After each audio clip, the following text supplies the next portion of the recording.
The market's seesawing a bit today. They had a whole lot to digest. If I have this correctly, the Dow was up at the beginning, it was down again, and then stocks rounded out the day in the green. But here to sort of help me make sense of all of it and make sure we have things in order, MSNBC host David Gura. He's going to take us through the day on Wall Street.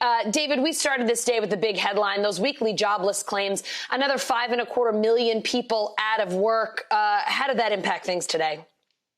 Hugely. I mean, this was to be expected. You looked at what economists were expecting going into today, and the consensus was about 5 million jobs lost in last week. I mean, that's an extraordinary amount of jobs. And what I keep thinking about is that's a huge amount of jobs discretely. And now we've had a series of 4 weeks of pretty massive upticks, the likes of which we haven't seen before. And economists are struggling with that, trying to think of any sort of analog. There really aren't any. Investors are trying to figure out sort of what this says about how long this is going to last and how long this sort of period of sort of steepened heavy unemployment is going to last. And I think that's where the sort of thinking is on Wall Street among investors as they try to figure out just the duration of the crisis that we're in right now, Allison. David, we also got some scary news for small businesses today. That $350 billion Paycheck Protection Program ran out of cash. What does that mean for people who haven't been approved yet, whether they already got their applications in and they're waiting for an answer or they still need to apply? Is more money coming?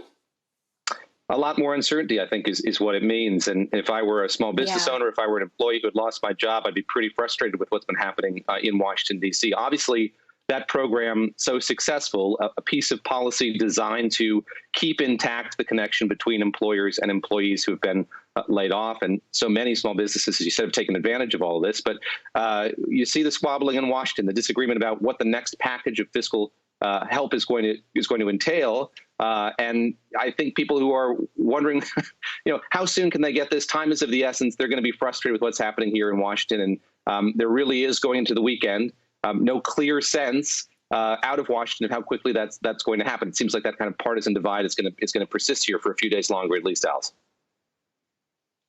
Yeah. David, we have seen some bright spots. I mean, for one, the market's a little bit positive today, so we'll take that. And we saw some good showings, particularly on the NASDAQ. Amazon and Netflix both hitting record highs today. Walmart hitting a record high, too. Really a sign of the times. These are the companies that are helping people get through this pandemic while they're staying at home, and they're doing all right.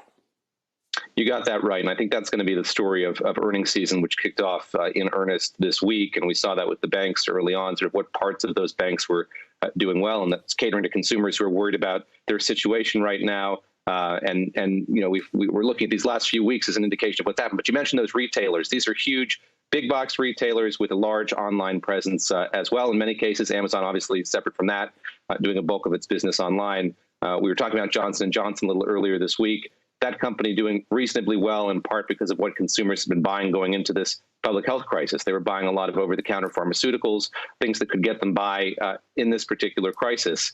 So again, I think that what we're learning from those companies in their earnings and from statements and what little forward guidance we're getting, I should say, I think that's going to be another story of this earnings season as well. What companies are going to be daring enough to forecast or presume what's going to happen here in these next few months, these next few quarters. Yeah, David, it seems like a lot of people are just a little bit wary of saying where their businesses are headed because they just don't know. David Gura, it's been great to have you with us throughout the week. We'll see you again in a bit. All right. See you soon, Allison. Thank you. Hey, NBC News viewers, thanks for checking out our YouTube channel. Subscribe by clicking on that button down here and click on any of the videos over here to watch the latest interviews, show highlights, and digital exclusives. Thanks for watching.